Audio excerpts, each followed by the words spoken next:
Hello students, welcome to Newton Academy YouTube channel. आज हम पढ़ने वाले हैं क्लास 10th के लिए चैप्टर 5, जिसका हम लेके आए हैं फाइनल पार्ट। आज आपका चैप्टर 5 कंप्लीट होने वाला है, तो चलिए स्टार्ट करते हैं। हमारे सामने पहला क्वेश्चन दिया गया है, the 8th term of AP is 0। हमें 8th टर्म एपी की दी गई है 0, तो हम लिख लेंगे A8 इक्वल्स टू 0। A8 को हम किस टाइप से लिख सकते हैं, तो इसे हम लिख सकते हैं A plus 7D equals to 0। ये प्लस 7D आप RHS पर ले जाएंगे तो ये हो जाएगा हमारा A equals to minus 7D, और इसे हम कर देंगे इक्वेशन नंबर फर्स्ट। देन हमें आगे क्वेश्चन ने बोला है, prove that it's 38th term is triple of its 18th term. हमें ये प्रूव करना है कि जो इसकी 38th टर्म होगी वो इसकी 18th टर्म की 3 टाइम्स होगी, ट्रिपल होगी। तो पहले हम 18th टर्म को जान लेते हैं। 18th टर्म क्या होगी, तो यदि हम 18th टर्म की बात करें तो 18 को हम किस प्रकार से लिखेंगे, A18 हमारा होता है A प्लस 17D। अब आप देख रहे हैं कि आपने A का वैल्यू ऑलरेडी निकाल चुका है। तो हमने क्या निकाला है, A का वैल्यू हमने निकाला है माइनस का 7D, तो प्लस 17D।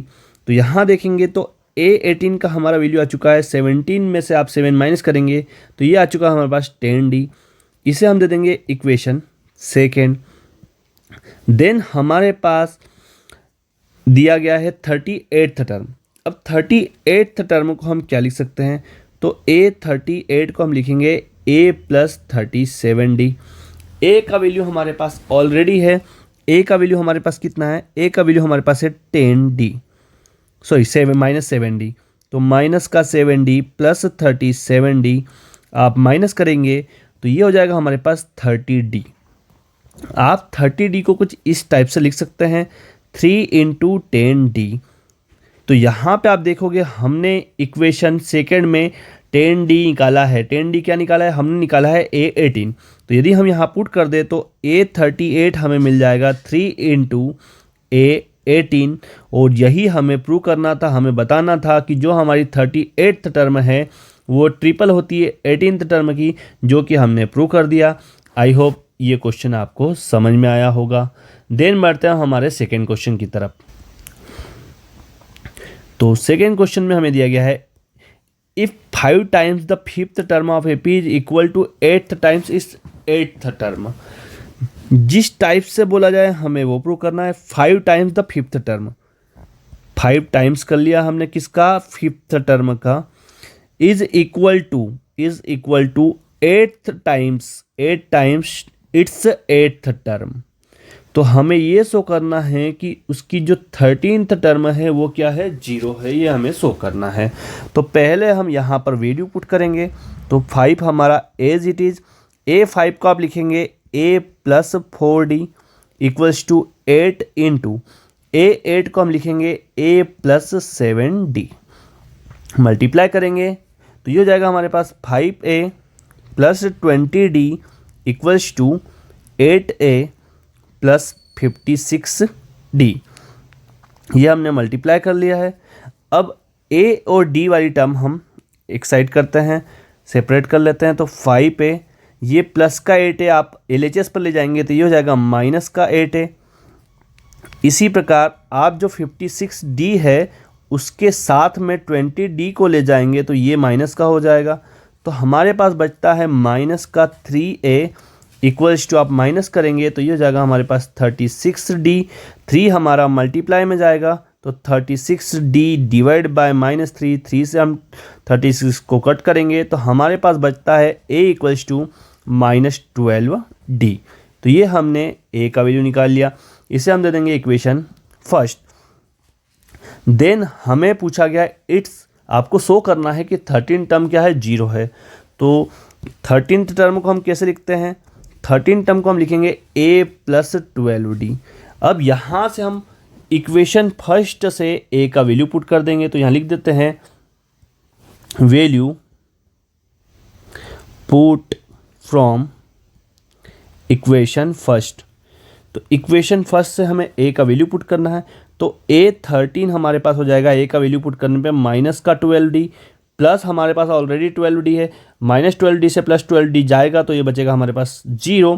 तो हमारी जो 13th टर्म आ गई है वो आ चुकी है 0, और क्वेश्चन ने हमें यही कहा था कि हमें प्रूव करना है A13 इक्वल्स टू 0। तो ये था हमारा सेकेंड क्वेश्चन। आई होप ये क्वेश्चन भी आपको समझ में आया होगा। देन बढ़ते हैं हमारे थर्ड क्वेश्चन की तरफ। तो थर्ड क्वेश्चन में हमें दिया गया है the sum of first 7 terms of rupees 63। हमें A7 गिवन है, तो A7 हमें दिया है 63 and that its next 7 terms is 161। उसके बाद की जो हमारी नेक्स्ट 7 टर्म्स है उसका भी सम हमें दिया है। तो नेक्स्ट 7 टर्म्स होगी हमारी 8 से लेके 14 तक की, इसका हमें सम दिया है 161। फाइंड हमें करना है हमारा AP। तो इसके लिए हमें लगेगा हमारा फॉर्मूला। क्या फॉर्मूला आप पुट करेंगे? तो फॉर्मूला हमारा होता है first term plus last term. SN का हम फॉर्मूला लगाते हैं। एसएन का हमारा फॉर्मूला होता है n/2 a प्लस an। इसका मीनिंग होता है first term plus last term.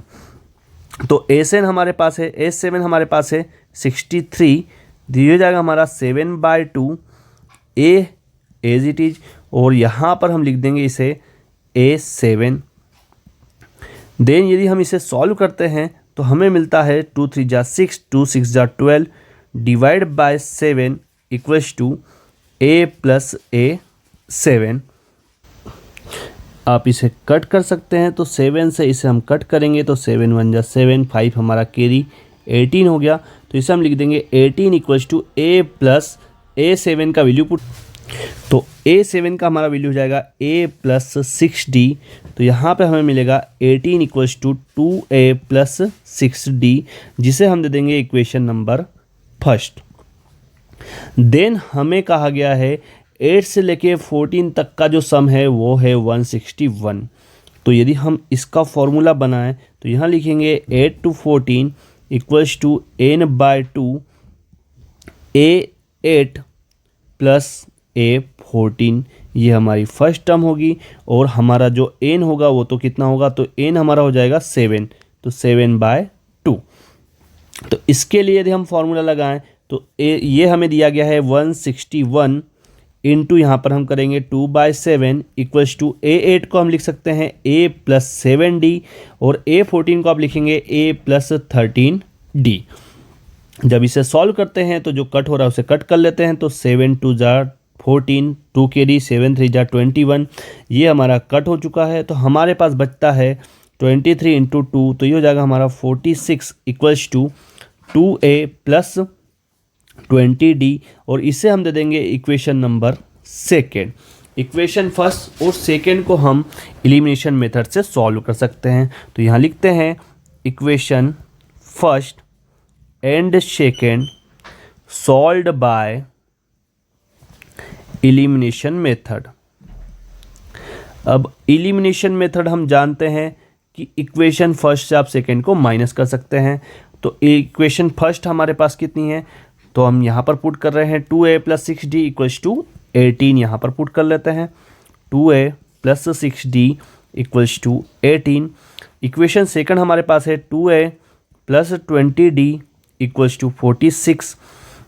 यहाँ पर हम साइन चेंज कर लेते हैं, तो ये प्लस वाला माइनस हो जाएगा, ये प्लस वाला भी आप कर देंगे माइनस, और ये प्लस वाला हो जाएगा हमारा माइनस। आप माइनस करेंगे तो 2a से 2a तो हम कट कर लेंगे, तो हमारे पास बचता है 6d माइनस 20d। तो ये हो जाएगा हमारा माइनस का 14d, और 18 46 आप माइनस करेंगे तो ये हो जाएगा हमारे पास माइनस का 28। माइनस से माइनस कट कर लेंगे तो d यहाँ से मिल जाएगा 28/14। कट करने पे हमें मिलता है d का वैल्यू 2। ये d का वैल्यू हम किसी भी इक्वेशन में पुट कर सकते हैं, तो इसे हम फर्स्ट या सेकंड में कहीं भी पुट कर देंगे। तो यहाँ लिख देते हैं value of d put in equation first. तो इक्वेशन फर्स्ट में हम d का वैल्यू पुट कर रहे हैं। इक्वेशन फर्स्ट हमारे पास है 2a plus 6d equals to 18। तो d की प्लेस पे हम यहाँ रख देंगे 2, तो ये हो जाएगा हमारा 12। आप 12 को ले जाएंगे RHS पर, तो ये माइनस का हो जाएगा। तो हमारे पास बचता है 2a इक्वल्स टू 6। तो ए यहाँ पर हो जाएगा 6/2, तो ये हो जाएगा हमारे पास 3। तो ए का वैल्यू आ चुका है 3। तो यहाँ से हमने ए और डी के वैल्यू निकाल लिए। अब हमें ए पी निकालना है।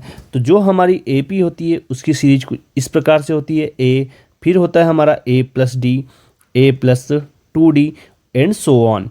तो ए हमारे पास आया है 3, देन हमारे पास होगा 3 + 2, फिर होगा 3 + 2 × 2 एंड सो ऑन। तो यहाँ पर जो फाइनल एपी बनेगी वो एपी हमारी हो जाएगी 3, 5, ये हो जाएगा 4 + 3 7, देन आ जाएगा हमारा 9 एंड सो ऑन। और यही एपी हमारे से क्वेश्चन ने पूछी थी। तो ये था हमारा थर्ड क्वेश्चन। आई होप ये भी आपको समझ में आया होगा। देन बढ़ते हैं हमारे आज के लास्ट क्वेश्चन, और हमारा ये चैप्टर का भी लास्ट क्वेश्चन होगा, क्वेश्चन नंबर 4 की तरफ। तो क्वेश्चन नंबर 4 में हमें दिया गया है the 17th term of AP is 5 more than twice its 8th term. तो यहाँ पर पहले लिखते हैं given 17th term of AP. तो हमने ये 17 टर्म बना ली। Is 5 more than twice its 8th term, हमें ट्वाइस करना है 8th टर्म का और उससे भी 5 मोर। तो ये हमने कर लिया। इसे यदि हम लिखते हैं तो इसे हम लिखेंगे a + 16d = 2 × a8 को हम लिखते हैं a + 7d + 5। तो हमारे पास बन जाएगा a + 16d = 2 × a 2a + 14d + 5। Then हमारे पास बनता है, हम सारी टर्म्स को LHS पर ले जा रहे हैं। तो a + 16d - 2a - 14d = 5। तो यहाँ हो जाएगा -a + 2d = 5, और इसे हम दे देंगे इक्वेशन नंबर फर्स्ट। देन हमें बताया गया है कि if 11th term of AP is 43, 11th term हमें दी गई है कितनी, 43। तो a11 = 43। तो इसे हम लिखेंगे a + 10d = 43, और इससे हम दे देंगे इक्वेशन सेकेंड। अब हमें इक्वेशन फर्स्ट और सेकेंड को ऐड करना है, जिससे कि आपका -a और +a कैंसिल हो जाएगा। तो यहाँ लिखते हैं add equation first and equation second. तो यदि हम ऐड करेंगे तो यहाँ लिखेंगे हम -a + 2d = 5, a + 10d = 43। आप a से a को कैंसिल कर देंगे तो आपके पास बचता है 2 + 10। तो ये हो जाएगा हमारे पास 12d = 48। तो यहाँ पर आपका 12 RHS पर जाके डिवाइड में चला जाएगा। आप कट करेंगे तो यहाँ पर आ जाएगा हमारे पास 4। तो d का वैल्यू आ चुका है 4। यही वैल्यू आप इक्वेशन फर्स्ट में पुट कर देंगे। तो यहाँ लिखते हैं value of d put in equation first. तो इक्वेशन फर्स्ट हमारे पास है -a + 2d = 5। तो ये बन जाएगा -a + 2 × 4 = 5। तो -a + 8 = 5। ये +8 उधर जाके हो जाएगा -8। तो यहाँ मिल जाएगा -a = -3। तो a = आ चुका है हमारे पास 3, और यही हमारी a की फाइनल वैल्यू होगी। अब क्वेश्चन ने हमारे से पूछा था इट्स nth टर्म। अब यदि हमें nth टर्म लगाना है, निकालना है, तो हमारा nth टर्म का फॉर्मूला यूज़ करना पड़ेगा। तो यहाँ लिख देते हैं यूजिंग nth टर्म फॉर्मूला। तो nth टर्म का हमारा जो फॉर्मूला होता है वो होता है an = a + n - 1d।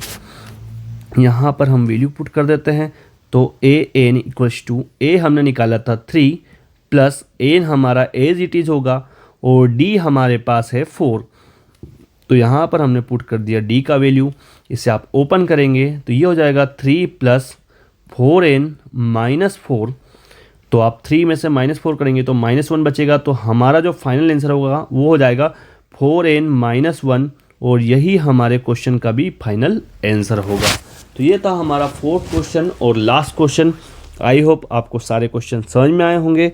यदि इसमें आपको किसी भी प्रकार का कुछ भी डाउट होता है तो आप कमेंट सेक्शन में लिख सकते हैं, और यदि वीडियो आपको पसंद आ रहा है, आपके लिए यूज़फुल है, तो लाइक शेयर एंड सब्सक्राइब करना ना भूलें। Thank you so much.